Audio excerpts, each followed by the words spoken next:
Marxist communist கட்சியின் தமிழ்நாடு மாநில குழு கூட்டத்தில் தமிழக அரசுக்கு எதிரான தீர்மானங்கள் நிறைவேற்றப்பட்டு இருப்பது திமுக கூட்டணியில் சலசலப்பை ஏற்படுத்தியுள்ளது. பல்வேறு கோரிக்கைகளை வலியுறுத்தி CITU சார்பில் தொடர் காத்திருப்பு போராட்டம் நடைபெற்று வரும் நிலையில் மார்க்சிஸ்ட் கம்யூனிஸ்ட் கட்சியின் தமிழ்நாடு மாநில குழு கூட்டம் மாநில செயலாளர் பே. சண்முகம் தலைமையில் கோவில்பட்டியில் நடைபெற்றது. கூட்டத்தில் தமிழக அரசின் தொழிலாளர் விரோத நடவடிக்கைகளை பட்டியலிட்டு பல்வேறு தீர்மானங்கள் நிறைவேற்றப்பட்டிருக்கிறது.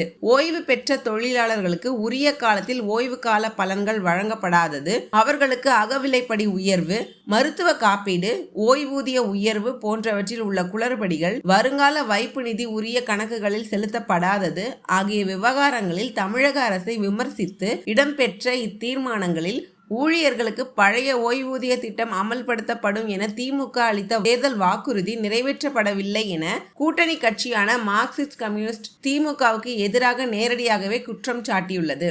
மேலும் இந்த கோரிக்கைகள் தொடர்பாக நிதித்துறையுடன் கலந்து பேசி தெரிவிப்பதாக உறுதியளித்த தமிழக போக்குவரத்து துறை அமைச்சர் இதுவரை எந்தவித நடவடிக்கையும் எடுக்கவில்லை.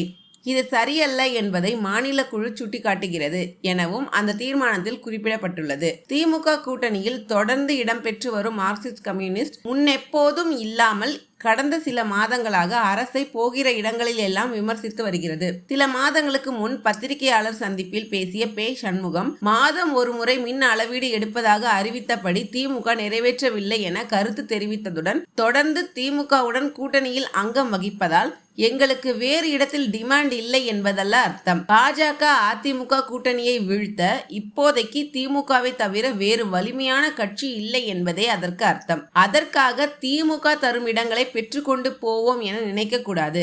பாஜக கூட்டணியை வீழ்த்துவது எத்தனை முக்கியமோ அதே அளவுக்கு நாங்கள் கூடுதல் இடங்களில் நிற்பதும் முக்கியம். அதனால் உறுதியாக எங்களுக்குரிய தொகுதியை திமுகவிடம் கேட்டு பெறுவோம் என்று தெரிவித்திருந்த நிலையில் தற்போது அரசுக்கு எதிராக நேரடியாகவே தீர்மானங்களை நிறைவேற்றி இருக்கிறது. கூட்டணியில் காங்கிரஸ் கட்சியும் சமீப காலமாக அரசை விமர்சித்து பேசி வரும் நிலையில் இப்போது CPM கட்சியும் தன் வழி தனி வழி என அறைகூவல் விடுவது திமுக கூட்டணியில் சலசலப்பை ஏற்படுத்தி இருக்கிறது என்பது நிஜம்.